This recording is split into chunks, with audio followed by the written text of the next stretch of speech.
CBSE Maths Express book class 6th chapter number 10 ratio and proportionல இருந்து exercise 10.1 தான் பார்த்துட்டு இருக்கிறோம். அதில் நம்ம இன்னைக்கு பார்க்க போகிறது 6th sum தான் பார்க்க போகிறோம். The monthly income of Somesh rupees 32,000. He pays 15,000 as a monthly installment of the housing loan and saves rupees 5,000 in the provident fund account. Find the ratio of then சொல்லிட்டு ரெண்டு question கேட்டிருக்காங்க. Monthly income to the monthly instalment of housing லோனுக்கும் monthly income to the monthly சேவிங்ஸ்க்கும் நம்மளுக்கு ratio பார்க்க சொல்லியிருக்காங்க. என்ன சொல்லியிருக்காங்க, சோமேஷோட இன்கம் 32,000, அதுக்கப்புறம் அவன் வந்து 15,000 வந்து ஹோம் லோனுக்கு பே பண்ணுறான், அதுக்கப்புறம் 5,000 ருபீஸ் வந்து சேவ் பண்ணுறான். இந்த தான் அவரோட அக்கௌண்ட்டை. அந்த அக்கௌண்ட்லேருந்து நம்மளுக்கு என்ன பண்ண சொல்லியிருக்காங்க, ரெண்டு ரேஷியோவாக பார்க்க சொல்லியிருக்காங்க. ஃபஸ்ட்டு சம்மில் மந்த்லி இன்கம்க்கும் லோன் இன்ஸ்டால்மெண்ட்டுக்கும் ரேஷியோ பார்க்க சொல்லியிருக்காங்க. பார்த்துடலாமா? பாருங்கள், 32,000 ரேஷியோ 15,000. அப்போ 32:15. இந்த 30 அந்த 30 கேன்சல் பண்ணிடுவோம். ஓகேவா? அடுத்து மந்த்லி இன்கம் மந்த்லி சேவிங்ஸ் ரெண்டுக்கும் ரேஷியோ பார்க்க சொல்லியிருக்காங்க. மந்த்லி இன்கம் 32,000 தான், மந்த்லி சேவிங்ஸ் வந்து 5,000. இந்த 30 இந்த 30 கேன்சல் ஆயிரும். அப்போ 32:5. இதுக்கு மேலே இதை சிம்பிளிஃபை பண்ண முடியும்னா முடியாது. அப்போ ரேஷியோ என்னது 32:15, 32:5. ஓகேவா? புரிஞ்சதா உங்களுக்கு? சிம்பிளாக தான் இருக்குது. நீங்கள் வந்து ஒரு டீட்டெயில்டாக கேட்கக்கூடிய சம பார்த்து பயப்படவே கூடாது. அண்டர்ஸ்டாண்ட் பண்ணிவிட்டு ஆன்சர் ரொம்ப ஈஸியாக சிம்பிளாக எழுதிடலாம். ஓகேவா? உங்களுக்கு இது மாதிரி தான் இருக்கும் கொஸ்டின். 7th கொஸ்டின் பார்த்தீங்கன்னா, there are 135 supervisor for 1,080 workers in a factory. Find the ratio of the number of supervisor to the number of workers. என்ன சொல்லியிருக்கிறாங்க அப்படின்னா, அங்கே 135 சூப்பர்வைசர் இருக்கிறாங்க, 1080 ஒர்க்கர்ஸ் இருக்கிறாங்க. இவங்க ரெண்டு பேருக்கும் இடையில இருக்கிற ரேஷியோ கண்டுபிடிக்க சொல்லியிருக்காங்க. ஒரு சூப்பர்வைசருக்கு எத்தனை ஒர்க்கர்ஸ் அப்படின்றத நம்மளுக்கு கண்டுபிடிக்க சொல்லியிருக்காங்க. ஓகேவா? இதான் நம்ம ரேஷியோ ப்ரொபோஷனில் நீ கண்டுபிடிக்க போகிறோம். இதோட ரேஷியோஸ் பார்த்துடலாம். சூப்பர்வைசருக்கும் ஒர்க்கருக்கும் ஆன ரேஷியோ என்னென்னா 135:1,080. இப்போ பார்த்தீங்கன்னா 135க்கும் 1,080க்கும் நம்ம எல்சிஎம் கண்டுபிடிச்சோன்னா அந்த எல்சிஎம் எல்லாம் டீட்டெயிலாக எழுதியிருக்கு. ஓகேவா?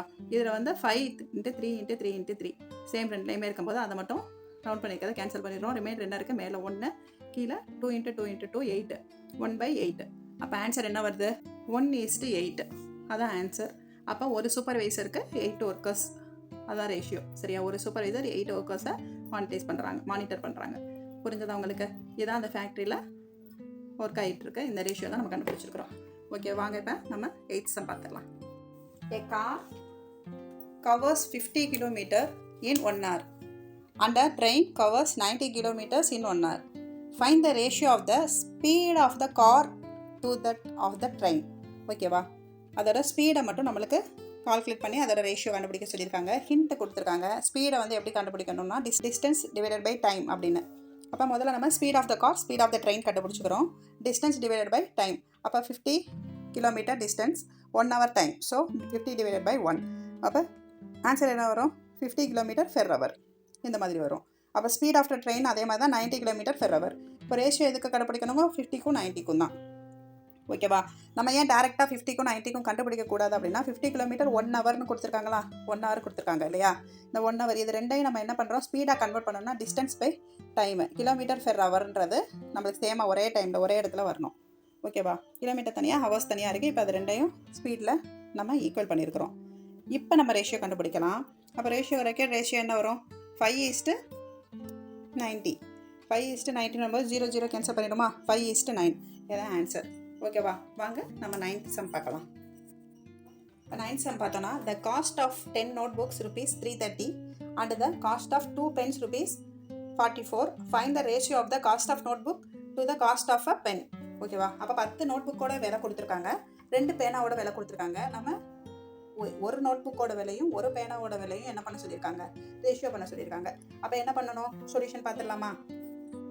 இப்போ காஸ்ட் ஆஃப் 10 நோட்புக்ஸ் வந்து rupees 330.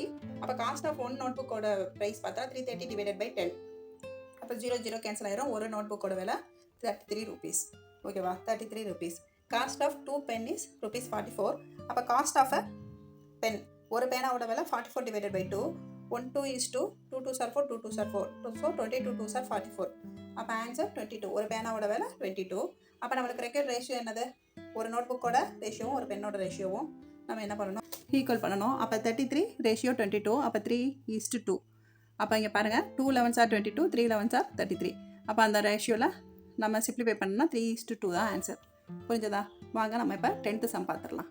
The length of cloth used for stitching 4 skirts is 12 meter.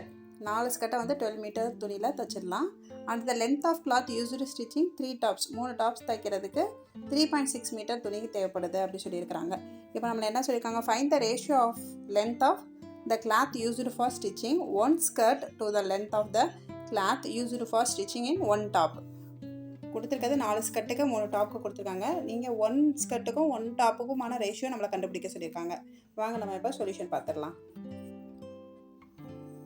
இப்போ சொல்யூஷன் பார்த்தீங்கன்னா, length of cloth used for stitching எவ்வளோ லென்த் யூஸ் பண்ணால் 4 ஸ்கர்ட்டுக்கு 12 மீட்டர்.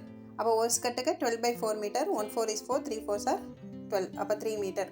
ஒரு ஸ்கர்ட்டுக்கு 3 மீட்டர் துணி தேவைப்படுது. அடுத்து 3 டாப்ஸ்க்கு 3.6 மீட்டர் அப்படின்னா ஒரு டாப்புக்கு 3.6 divided by 3, 1 3 is 3, 1 3 is 3, 2 3s are 6, அப்போ 1.2 மீட்டர். ஒரு டாப்புக்கு 1.2 மீட்டர் தேவைப்படுது. ஓகேவா? ரேஷியோ நம்ம என்ன பண்ண போகிறோம், ஒரு ஸ்கர்ட்டோட அளவு, துணியோட அளவு வந்து 3 மீட்டர், ஒரு டாப்ஸோட துணியோட அளவு 1.2 மீட்டர். அப்போ இது ரெண்டுக்கும் தான் ரேஷியோ கண்டுபிடிக்கணும். 3:1.2. இப்போ 3:1.2னா 3.0 டிவைடட் பை 1.2. அப்போ இங்கே நம்ம பாயிண்ட் இருக்கிறத டிஸ்டர்பன்ஸ் ஆஃப் இல்லைனா பாயிண்ட் எடுத்துட்டு 30 டிவைடட் பை 12னு வச்சுக்கிட்டோம்னா 1 3 is 3, அப்போ 10 3s are 30, 4 3s are 12. ஓகேவா? அப்புறம் 2 2s are 4, 5 2s are 10, அப்போ 5/2ன்னு வருது. அப்போ 5:2 தான் நம்மளோட ரேஷியோ. ஓகேவா? அப்போ இந்த கிளாத்தோட ரேஷியோ என்ன வருது, 5:2. புரிஞ்சதா உங்களுக்கு? Thank you Chellamae. Bye bye. See you in next video.